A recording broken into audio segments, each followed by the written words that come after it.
মাত্র 1000 সৈন্য পাঠালে 3 দিনের মধ্যে সোভিয়েত ইউনিয়ন পৃথিবী থেকে নাই হয়ে যাবে। ইউরোপ দখল করতে আমার সময় লাগবে মাত্র 24 ঘন্টা, আর আমেরিকা তাদের মাটির সাথে মিশিয়ে দিতে আমার একদিনও লাগবে না। কথাগুলো কোনো হলিউড মুভির ভিলেনের নয়, এমনকি কোনো পরাশক্তি দেশের রাষ্ট্রপতিরও নয়। এই হুমকিগুলো দিয়েছিল আফ্রিকার মূল ভূখণ্ডের সবচেয়ে ছোট দেশটি, নাম গাম্বিয়া, যে দেশের ম্যাপ দেখলে মনে হয় কেউ ভুল করে অন্য দেশের পেটের ভেতর একটা দাগ টেনে দিয়েছে। কিন্তু আসল চমক এটা না।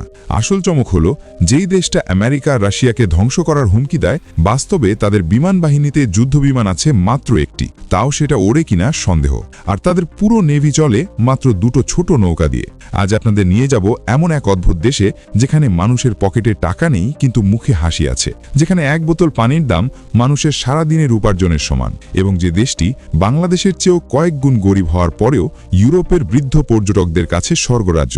Welcome to the Gambia. প্রথমেই ম্যাপের দিকে তাকান। পৃথিবীতে অদ্ভুত বর্ডারের অনেক দেশ আছে, কিন্তু গাম্বিয়ার মতো আজব দেশ দ্বিতীয়টি নেই। পুরো দেশটাই আসলে একটা নদী। গাম্বিয়া নদীর দুই পাশে চিকন ফিতার মতো একটুখানি জমি, ব্যাস এটাই দেশ। আর এই পুরো ফিতাটাকে 3 দিক থেকে গিলে রেখেছে তাদের প্রতিবেশী দেশ সেনেগাল। মনে হয় যেন সেনেগালের পেটের ভেতর একটা ফিতা কৃমি ঢুকে আছে। আয়তনের কথা যদি বলি, বাংলাদেশের সাথে তুলনাটা করলে মাথা ঘুরে যাবে। গাম্বিয়া আমাদের বাংলাদেশের চেয়েও প্রায় 13 গুণ ছোট। আমাদের চট্টগ্রাম বিভাগের চাইতেও ছোট এই দেশ। লোকসংখ্যা মাত্র 25 থেকে 26 লাখ, মানে ঢাকার মিরপুর আর উত্তরা মিলালে যত মানুষ হয়, পুরো গাম্বিয়া দেশেও তত মানুষ নেই। কিন্তু সাইজে ছোট হলে কি হবে, এদের সাহস বা বলা ভালো ঔদ্ধত্য আকাশ সমান। ভিডিও শুরুতে যে হুমকি কথা বলেছিলাম, সেটা কিন্তু কোনো কৌতুক ছিল না। দেশটির সাবেক এক নায়ক ইয়াহিয়া জাম্মে সিরিয়াসলি এই কথাগুলো বলেছিলেন। উনি বিশ্বাস করতেন ওনার অলৌকিক ক্ষমতা আছে। এখন প্রশ্ন হলো, যেই দেশ আমেরিকা রাশিয়াকে ম্যাপ থেকে মুছে ফেলার কথা বলে, তাদের আসল শক্তি কতটুকু? বাস্তবতা শুনলে হাসি আটকে রাখা দায়। যেখানে বাংলাদেশের সেনাবাহিনীতে লক্ষ লক্ষ দক্ষ জওয়ান আছে, সেখানে গাম্বিয়ার মোট সৈন্য সংখ্যা মাত্র 800 থেকে 1000 জন। তাদের বিমান বাহিনীতে যুদ্ধ করার মতো কোনো ফাইটার জেট নেই, আছে শুধু একটা পুরনো জং ধরা প্রশিক্ষণ বিমান। আর নেভি, আটলান্টিক মহাসাগরের পাড়ে থেকেও তাদের সম্বল মাত্র 2টো পেট্রোল বোট। অথচ এইটুকু শক্তি নিয়েই তারা বিশ্বের বড় বড় পাওয়ার হাউসকে চ্যালেঞ্জ ছুড়ে দিয়েছিল। একে বলা হয় কনফিডেন্স নাকি পাগলামি, সেটা আপনারাই বিচার করবেন। 2024-25 সালের হিসেবে গাম্বিয়ার একজন সাধারণ মানুষের মাসিক আয় বাংলাদেশি টাকায় মাত্র 3000 থেকে 5000 টাকার মতো। কিন্তু আয়ের সাথে ব্যয়ের হিসেবটা শুনলে আপনার চোখ কপালে উঠবে। দেশটিতে কোনো ইন্ডাস্ট্রি নেই, প্রায় সবকিছুই বিদেশ থেকে আনতে হয়, তাই জিনিসের দাম আগুন। আপনি বাংলাদেশে 5-10 টাকায় যে মিনারেল ওয়াটার বা পানির বোতল কেনেন, গাম্বিয়ায় সেই 1 বোতল পানির দাম বাংলাদেশি টাকায় প্রায় 60 থেকে 70 টাকা। 1 কেজি চাল কিনতে সেখানে লাগে 90 থেকে 140 টাকা। দেশটির 75% মানুষ দিনে $1 নিচে আয় করে, অর্থাৎ চরম দারিদ্র্য সীমার নিচে তাদের বসবাস। অথচ এই মানুষগুলোই তাদের দেশের নাম দিয়েছে the smiling coast of Africa.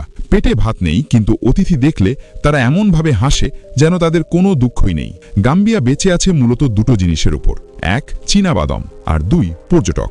বিশ্বাস হবে না, এই পুরো দেশটির রপ্তানি আয়ের প্রায় 60% আসে শুধু এই চীনাবাদাম বিক্রি করে। কিন্তু দুঃখের বিষয় হলো, তাদের চাষাবাদের পদ্ধতি এখনও সেই মধ্যযুগীয়। প্রযুক্তির ছোঁয়া নেই বললেই চলে, যার ফলে উর্বর জমি থাকার পরেও তারা নিজেদের খাবার নিজেরা উৎপাদন করতে পারে না। চালের জন্য তাদের হাত পাততে হয় বিদেশের কাছে। তবে গাম্বিয়ার একটা বড় অংশ আসে ট্যুরিজম থেকে। কিন্তু এই ট্যুরিজমের পেছনে একটা অদ্ভুত এবং কিছুটা কালো সত্য লুকিয়ে আছে। প্রতি বছর হাজার হাজার ব্রিটিশ, জার্মান এবং ইউরোপীয় পর্যটক এখানে আসেন। মজার ব্যাপার হলো, এদের বড় একটা অংশই বয়স্ক শ্বেতাঙ্গ নারী। কেন জানেন?